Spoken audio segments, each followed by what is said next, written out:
The live TV, सच सबसे आगे।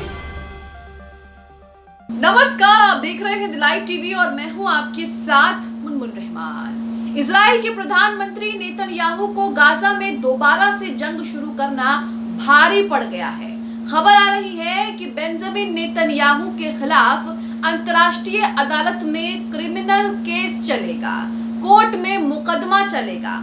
साथ ही नेतन्याहू को गाजा का कसाई भी कहा जा रहा है। तो यहाँ आप देख रहे हैं कि दोनों के बीच समझौता हुआ, सीज फायर हुई हमास और इजराइल के बीच, लेकिन उसके बाद इजराइल ने जैसे ही अपने कुछ बंधक छुड़ा लिए, उसके बाद वो फिर से गाजा में मासूमों पर बमबारी करना शुरू कर चुका है और लगातार मासूम लोगों की जान ले रहा है। अब खबर आ रही है कि इसी हरकतों की वजह से इजराइल के प्रधानमंत्री बेंजामिन नेतन्याहू के खिलाफ अंतर्राष्ट्रीय अदालतों में क्रिमिनल केस चलेगा। इसी के साथ तुर्की के राष्ट्रपति एर्दोगान भी इजराइल के खिलाफ क्या बयान दे रहे हैं और साथ ही इजराइल के प्रधानमंत्री बेंजामिन नेतन्याहू को गाजा का कसाई कह रहे हैं और उन पर अंतर्राष्ट्रीय अदालत में मुकदमा चलाने की बात कह रहे हैं, ये भी हम आपको बताते हैं। तो यहाँ आप देख रहे हैं कि इजराइल ने जो कुछ गाजा वासियों के साथ किया, फिलिस्तीनियों के साथ किया, उसे लेकर कई मिडिल ईस्ट के देश जो हैं वो इजराइल से नाराज हैं और इजराइल की निंदा कर रहे हैं। तुर्की भी उन्हीं देशों में से एक है। तुर्की और इजराइल के रिश्ते सुधरने ही लगे थे, लेकिन ये पूरा मामला सामने आ गया। फिलिस्तीन, गाजा और हमास का ये पूरा विवाद सामने आ गया, जिसके बाद एक बार फिर से तुर्की और इजराइल के रिश्ते जो हैं वो आपस में खटक रहे हैं। और जो तुर्की के राष्ट्रपति रजब तैयब एर्दोगान ने जो इस वक्त बयान दिया है, उससे दोनों के बीच तल्खी जो है वो बढ़ सकती है। एर्दोगान यहाँ पर कह रहे हैं कि गाजा का कसाई नेतन्याहू है और उसको सजा मिलनी चाहिए। आप अपनी स्क्रीन पर आरटी उर्दू का ये ट्वीट देख रहे हैं, जिसमें उन्होंने कहा है कि गाजा में जो हुआ वो मानवता के खिलाफ अपराध है। ये एक युद्ध अपराध है। अपराधियों को अंतर्राष्ट्रीय कानून के तहत जवाबदेह ठहराया जाना चाहिए।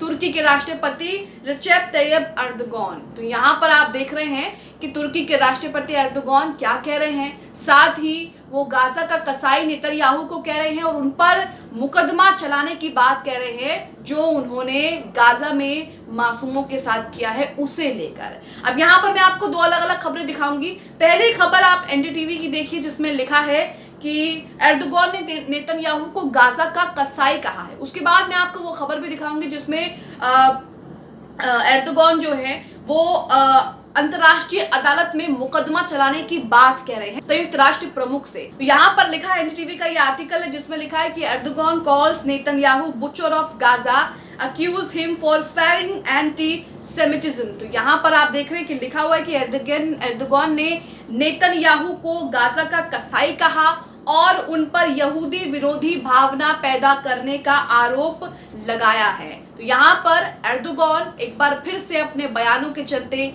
इजराइल और तुर्की के बीच तल्खी बढ़ा रहे हैं। आपको बता दें कि जब से गाजा में इजराइल ने वॉर कमिट करना शुरू किया है, तब से ही तुर्की उसकी निंदा करते नहीं थक रहा और एक बार फिर से जो है वो तुर्की इजराइल के लिए आक्रामक रूप में आकर जो है वो बयान दे रहा है। यहाँ लिखा है आगे कि तुर्की के राष्ट्रपति रजब तैयब एर्दोगान ने बुधवार को इजरायली प्रधानमंत्री बेंजामिन नेतन्याहू को गाजा का कसाई करार दिया और उन पर दुनिया भर में यहूदी विरोधी भावना बढ़ाने का आरोप भी लगाया। एर्दोगान ने हमास के अभूतपूर्व 7 अक्टूबर के सीमा पार हमले की प्रतिक्रिया के कारण हुई मौत और विनाश के पैमाने के लिए इजराइल पर बार बार हमला बोला है। उन्होंने इजराइल को आतंकवादी राज्य तक करार दिया है और हमास को एक मुक्ति समूह कह दिया। एर्दोगान ने संसद में अपने इस्लामिक रूट सत्ताधारी पार्टी के सदस्यों के सामने उपस्थिति के दौरान उन हमलों को दोगुना कर दिया।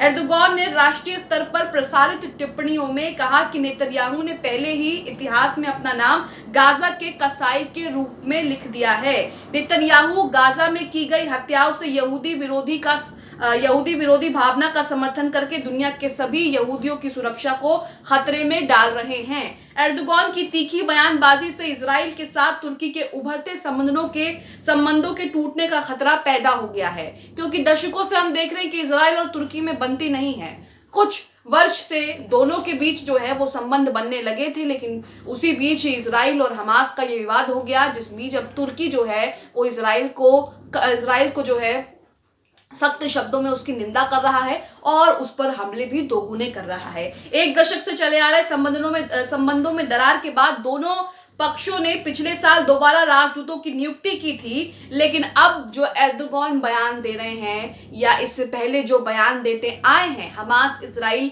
विवाद को लेकर, हमास इजराइल जंग को लेकर, वो कहीं ना कहीं जो है दोनों के बीच रिश्ते फिर से जो है वो खराब होने की आशंका बताई जा रही है। अब अपनी स्क्रीन पर आप अरब न्यूज का ये आर्टिकल देख रहे हैं जिसमें तुर्की के राष्ट्रपति संयुक्त राष्ट्र प्रमुख से कह रहे हैं कि गाजा में अपराधों के लिए इजराइल पर अंतर्राष्ट्रीय मुकदमा चलना चाहिए। यहां लिखा है कि Erdogan tells UN chief Israel must be tried in international courts for Gaza crimes. यहां लिखा हुआ है कि एर्दोगान ने संयुक्त राष्ट्र प्रमुख से कहा है कि गाजा अपराधों के लिए इजराइल पर जो है वो इंटरनेशनल अदालत में मुकदमा चलाया जाना चाहिए। अरब न्यूज का आगे का आर्टिकल भी देख रहे हैं जिसमें आगे जानकारी दी है और बताया गया है कि रजब तैयब एर्दोगान ने क्या कुछ इसे लेकर कहा है। तुर्की के राष्ट्रपति तैयब एर्दोगान ने मंगलवार को संयुक्त राष्ट्र महासचिव एंटोनियो गुटरेस से कहा कि इजराइल को गाजा में किए गए अपराधों के लिए अंतर्राष्ट्रीय अदालतों में जवाबदेह ठहराया जाना चाहिए, ये तुर्की के राष्ट्रपति ने कहा। वहीं आगे आर्टिकल में लिखा है कि गाजा स्वास्थ्य अधिकारियों के अनुसार इजराइल ने गाजा में हमास के खिलाफ हवाई और जमीन से हमला किया जिसमें 15,000 से अधिक लोग जो है वो मारे गए हैं। इजराइल ने अभी तक गाजा में 15,000 से अधिक लोग मार दिए जिसमें बच्चे, महिलाएं और नौजवान शामिल हैं। आगे आर्टिकल में लिखा है कि गाजा पर बुधवार को होने वाली संयुक्त राष्ट्र सुरक्षा परिषद की बैठक से पहले एक फोन कॉल में एर्दोगान और गुटरेस ने इजराइल के गैर कानूनी हमलों के संबंध में अंतर्राष्ट्रीय समुदाय की अपेक्षाओं, एन्क्लेव में मानवीय सहायता की पहुंच और स्थायी शांति के प्रयासों पर भी चर्चा की है। तुर्की के राष्ट्रपति ने यह सब कहा है। कॉल के दौरान राष्ट्रपति एर्दोगान ने कहा कि इजराइल अंतर्राष्ट्रीय समुदाय की आंखों में देखकर अंतर्राष्ट्रीय कानून, युद्ध के कानून और अंतर्राष्ट्रीय मानवीय कानून को बेशर्मी से कुचलना जारी रख रहा है और इसे अपने द्वारा किए गए अपराधों के लिए जवाबदेह ठहराया जाना चाहिए। तुर्की के विदेश मंत्रालय ने कहा कि विदेश मंत्री हाकन फिदान न्यूयॉर्क में संयुक्त राष्ट्र सुरक्षा परिषद में बैठक में भाग लेंगे। तो यहाँ आप देख रहे हैं कि तुर्की जो है वो साफ साफ इजराइल को आंख दिखा रहा है और कड़े शब्दों में इजराइल की निंदा कर रहा है। तुर्की ने अपने हमले भी इजराइल पर दोगुने कर दिए हैं और क्या बयानबाजी हो रही है आपके सामने है।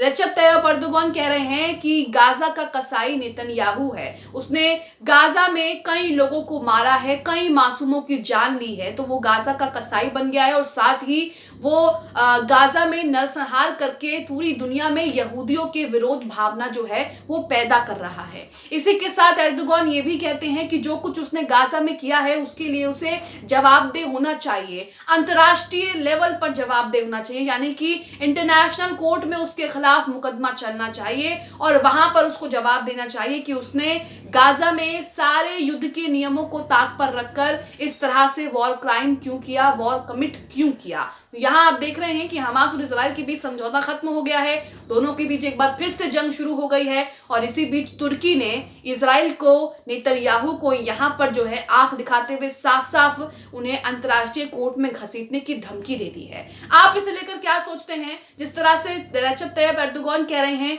कि गाजा का कसाई नेतन्याहू है और इसका जवाबदेह उसे होना चाहिए, अंतर्राष्ट्रीय कोर्ट में उसको जवाब देना चाहिए और वहां पर उसे लेकर मुकदमा चलना चाहिए। आप इसे लेकर क्या सोचते हैं? कमेंट बॉक्स में हमें जरूर बताएं। द लाइव टीवी, सच सबसे आगे।